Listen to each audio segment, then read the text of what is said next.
Here's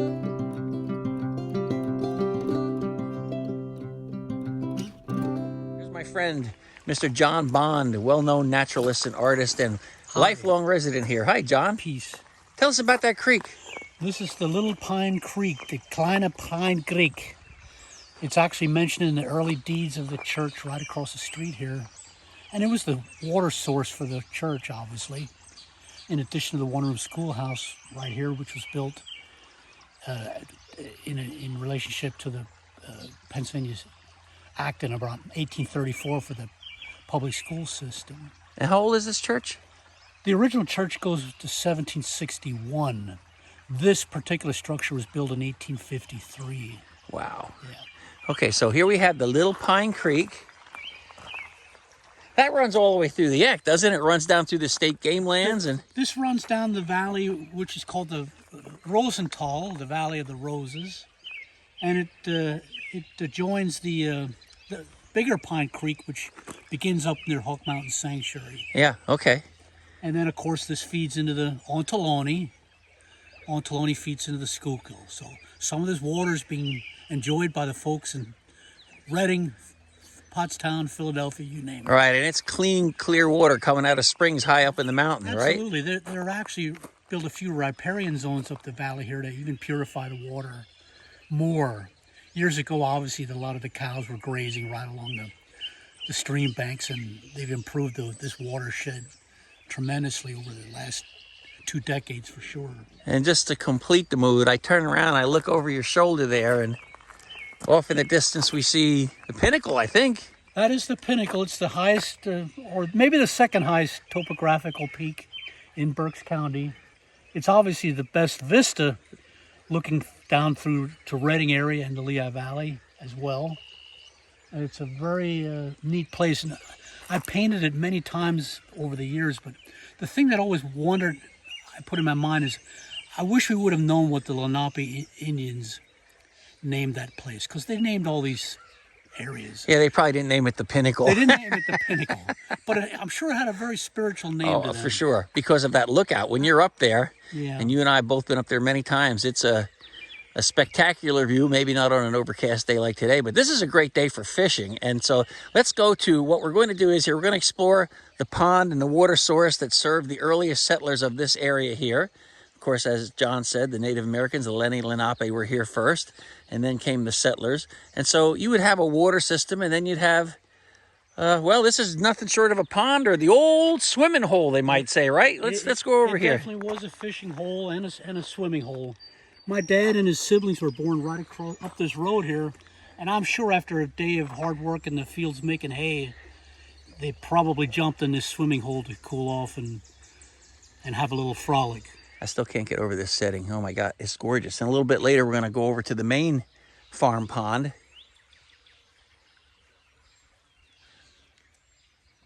When your dad lived here, was it a farm? Oh, yes. Yeah, okay, so your dad farmed. Well, my dad, his father farmed. His father farmed it, okay. Yeah, but the kids all helped. It was a family of 2 boys and 3 sisters, and everybody had their chores. Yeah, did you live on this property when you were a kid? I never lived here. No. Okay, so... My dad used to joke he was born here. He went to the one-room schoolhouse right over my left shoulder. He attended church there at New Bethel Church. Uh-huh. And, of course, he's buried on the hillside. Yeah. He'd always say he never got far in life.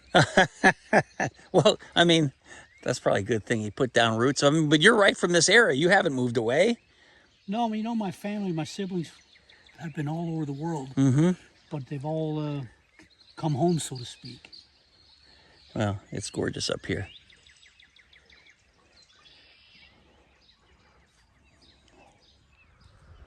I'm at New Bethel Church in Northern Berks County. This is our cemetery plot, and we're standing at the gravesite of Ben Austrian.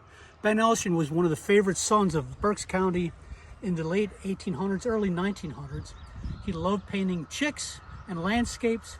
He came up to Kempton in the latter part of his life and fell in love with the area.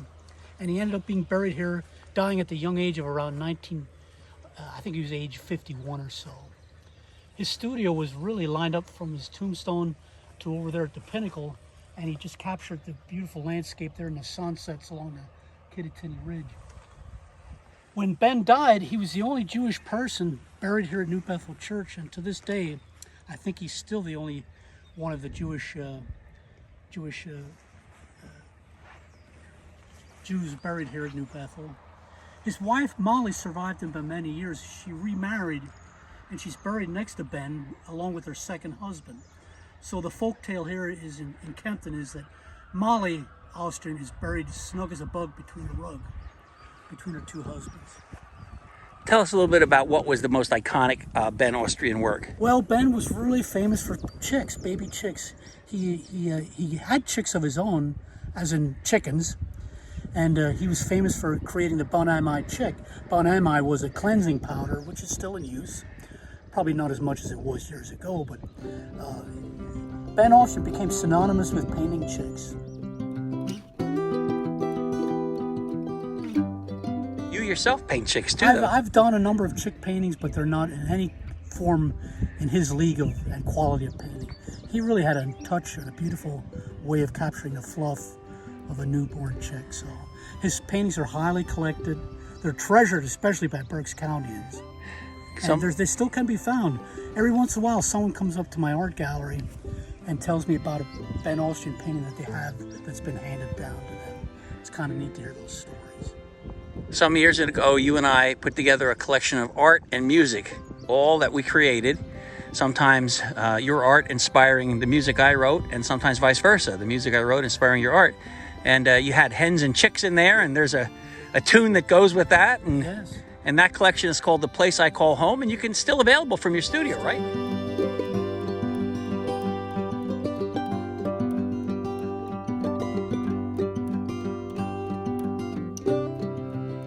The interesting thing is Kempton's always been a magnet for artists. People have come here from all over the place and found a home and found inspiration among the hills and the valleys, and they've done wonderful artwork here, and to this day there's still great artists practicing their art. We actually have a Hawk Mountain Arts Tour coming up here in a couple weeks, which is the 70th year we're holding that. All the artists in the area open up their studios and galleries and welcome the public to see their wares and the things that they've created. Yeah, so Owl's Head and Hawk Mountain is just kind of over your right shoulder, off in that direction. Mm-hmm. Give it a wave with your arm. Off in that direction, right, yep. Yep. The pinnacle's 1,670 feet above sea level. Of course, we consider it a mountain here. You look at the mountain range there, it's 450 million years old. Dates back to the Ordovician era. So it far exceeds what we consider dinosaur times, which was the Jurassic times. And that was about 140 million years ago. Mm-hmm. So looking at that mountain, it's 300 million years older than the dinosaur era. So these mountains were once as high and tall and rugged as the Rockies and the Alps, and they're just all worn down like an old dog's teeth. Absolutely. Yep. Orient us. Okay, we're looking at the pinnacle, and we move this way over to that next bump. That's Camp's Head. It's named after the Camp family who settled there in the 1700s, K-A-M-P. Mm-hmm. Then the next bump is the Owl's Head. Uh-huh. And behind the tree is the north and south lookout of Hawk Mountain. Yeah, let's walk over here and get a different view. And this is Snyder Cemetery. Snyder Cemetery. Also up in the Eck, Albany Township, in the Allemaengel, this folkloric region of Northern Berks County. Yep. This is really our hillbilly country, you know, it really is. This is a place where the old folks used to call the Albany Plateau, because it's kind of a level area right adjacent to the mountain range of the Blue. Now you can look out there and see you can see the maybe not in the video, but I can see the rocky prominence out there. Right, and you said there was a very historic thing that happened during the Indian War, French Indian Wars. In this field, there was another massacre. The Drum family was massacred, and Adam Drum was found in the field with a spear through his chest, kind of to send a signal to the white man. I guess more or less like, don't mess with us. Get out, yeah. Yeah, literally, get out. Yeah, get out, yes. Okay, now let's go over here. You have something I talked about earlier, the Jon Bond Art Trail. Let's walk on over, because this is something you created up here in the Eck that's for everybody, from local people to visitors from far-flung places. And this is really neat. One time you had a painting of one of the songs I wrote for your painting. Put the yak, as in the kayak, in the river and go. Yeah. And that was up at the general store for a while up there. This is one of the What do we sites, have here? This site is one of 12 sites in Northern Berks County. And they're digital replicas of the original art, which is in my studio or in private collections. So people can do a self-drive tour to visit the art trail. There's a descriptor on each image describing the painting and the story behind the painting. In this case, this painting was called Float. It was painted 16 years ago. And I just captured a beautiful view of the crows flying or floating through the air near Steins Corner, Pennsylvania. We rotate these images periodically to put new images up about every 4 or 5 months or so. Yep.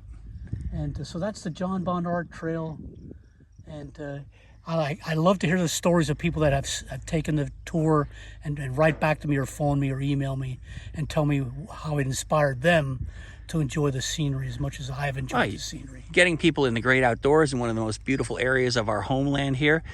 You've got a wheat field flowing there behind you. Off there in the distance, I don't know if you can see it. It's like, it's not the yellow brick road, but it's a road that kind of leads you up to the mountains, and you can see these rock promenances out there. That gray area of the mountain, that's called the Schimmel.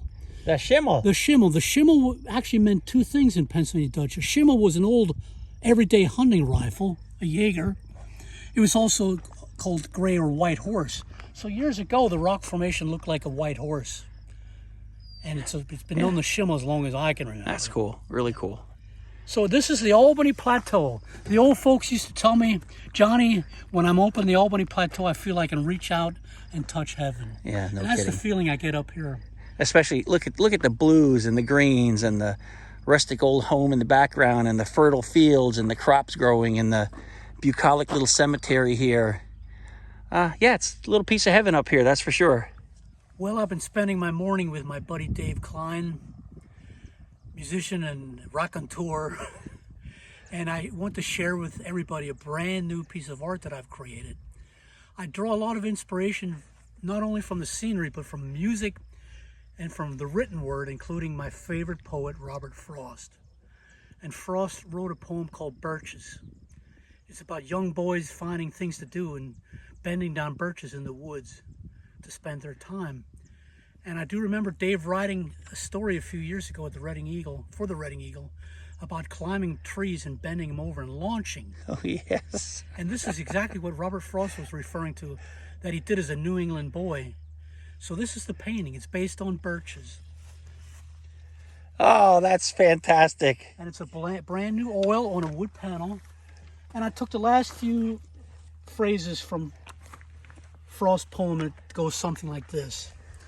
I'd like to go by climbing a birch tree and climb black branches up a snow-white trunk toward heaven, till the tree could bear no more, but dipped its top and set me down again. That would be good, both going and coming back. One could do worse than be a swinger of birch. Boy, does that take me back to the days of my youth. I did it too, you know.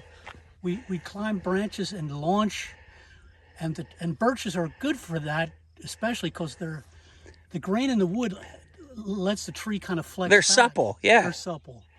We had a place where we would climb up these boulders, you know, like a rocky side of a mountain. And we were probably 3-4 stories up. And there were these long, tall, spindly birches. And we'd jump off. We were kids, you know. We'd jump off, grab the tree, and the tree would take us down, lower us to the ground, and let it fly. And that's what the little boy here is doing. And so we never missed. You never miss. And you know what? If you fell, it was all part of being a boy. Right. That's excellent. So there we have a world premiere and a debut here, world premiere debut of a brand new work of art, and a beautiful one by Jon Bond, the artist from Kempton. Thank you for letting me share my story. Thanks for spending the morning with me, John. I appreciate it.